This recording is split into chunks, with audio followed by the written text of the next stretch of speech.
So the reason they do that is everybody that's housed on Q wing, they have no access to see other prisoners. Anytime a prisoner is being escorted down the wing, they shut all the doors. And when they shut the door, it's a solid steel door. It has a window flap up top, but they close the window flap. So basically, whoever's in that cell, they cannot see out, because once you get into the cell, there's no windows, and they shut that door, you're in pitch black. If they turn the light off, it'll be pitch black. But when they do this, they leave the light on for everybody, right? So we get down to my cell. It was the 5th cell on this wing. So they opened up the front door, the outer metal door, and then we come in, and there's like this little vestibule that's about 3 feet deep and then about 6 feet wide, I think it is. Yeah, about 6 feet wide. So I come into the little vestibule, and they open. Now when I'm in there, there's a whole nother wall of bars.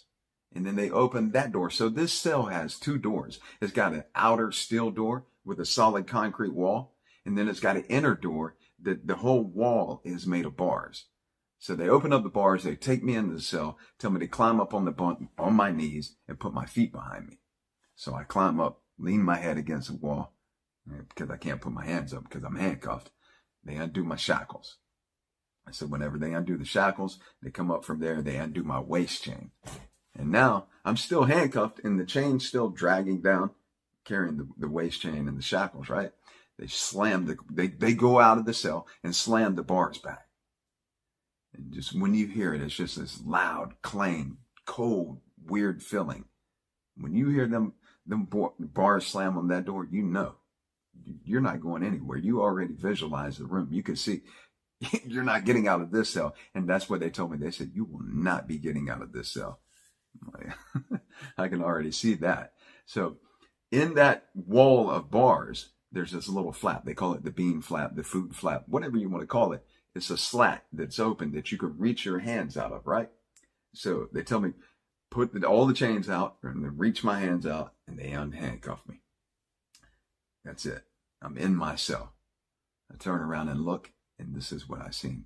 Nothing but a solid concrete room with no window, with a light up on the wall that is turned on, that they never turn off. They can dim the light a little bit, but they rarely turn it off. And there's one reason that they turn it off. I'll tell you that in just a moment.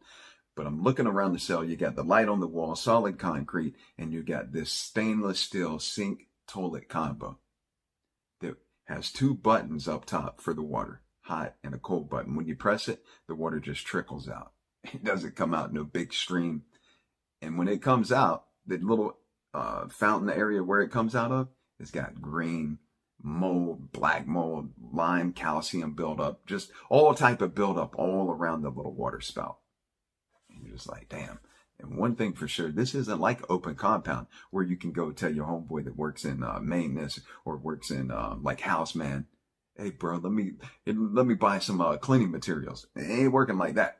You ain't going to be cleaning yourself like you would on an open compound. No. Nope. You're locked in here dealing with the filth, dealing with this just nasty ass cell. And hey, listen, they put the worst of the worst people on Q-wing. This is called maximum management. So when you get put into solitary confinement at FSP, they have 3 levels of confinement. You got CM1, which is like the upper level of controlled management, solitary confinement. And then you got CM2, which is the level that you move down below. And then you got CM3, which is the last level before you go back to open population.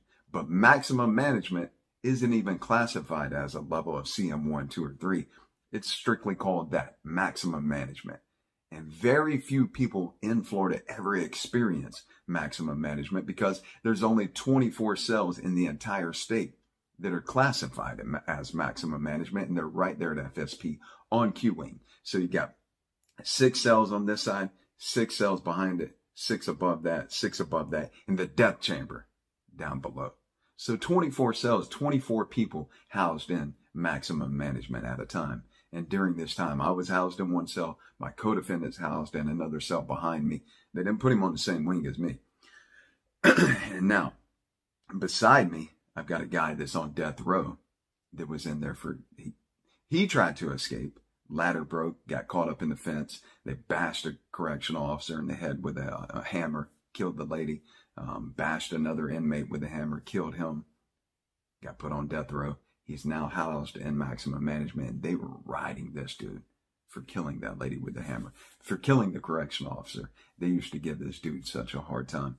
And what's crazy is we could talk to each other like through the vent or just talk out of our door, but we couldn't see each other. We could hear each other. And this dude is one of the most intelligent, well-spoken, well-read persons that I ever met during my entire time in prison. His name is Dwight England. They call him Tommy. He was actually a professional boxer when he was on the streets. Got caught up in a murder case, got life sentence, and was like, man, I got to get up out of here. Wasn't trying to do life. He said, I'd rather have a death penalty than life. And sure enough, he caught it. So anyways, that was one of my neighbors on one side. On the other side, I had a neighbor named Crazy. He was just that. This man was absolutely lunacy. Absolute lunacy. This man was crazy. He would scream, kick, bang, flush, just cause absolute chaos all damn day long. And you could try to bang back at him. Hey man, chill, lay down, be quiet, cuss him out, do whatever. You ain't gonna outlast this dude. He never gets tired. He never stops banging. He never stops jumping on his bunk, rattling the bars. You may as well just let Buddy do his thing and try to ignore him. The man is literally crazy. He'd be throwing shit and piss on the officers when they come to feed him. Absolute madness. So these are my two neighbors.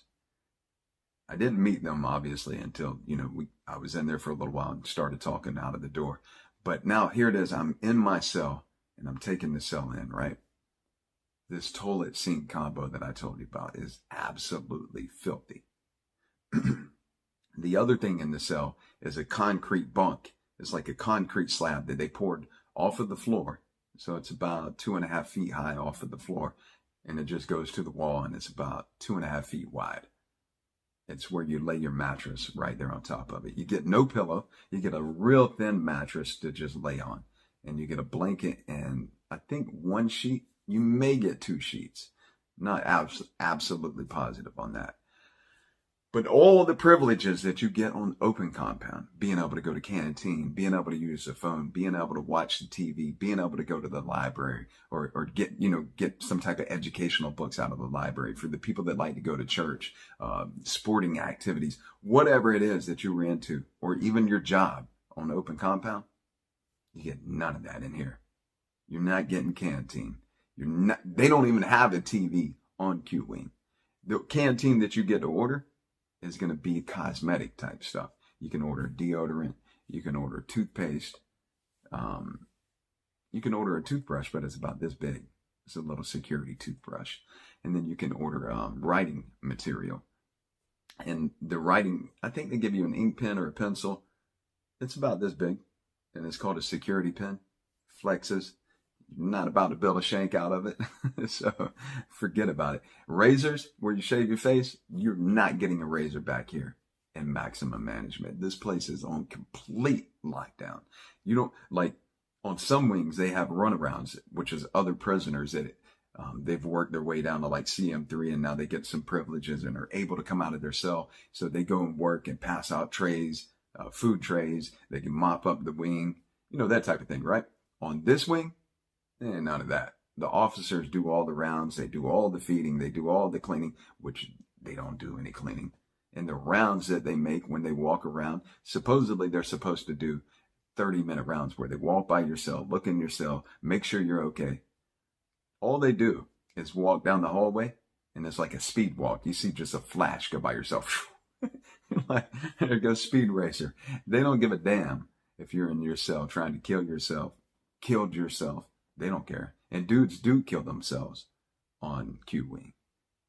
So here it is. I'm taking in my surroundings. And I know there's no getting out of here. And I'm going to be here for a minute by myself, locked away in this cell. So I realize that regardless of the fact that I'm locked up into confinement physically, I know one thing they can't do. They're not going to lock me up mentally. I refuse to allow these people to lock me up mentally. So I know immediately I've got to map this room out. take my surroundings in and come up with a daily routine.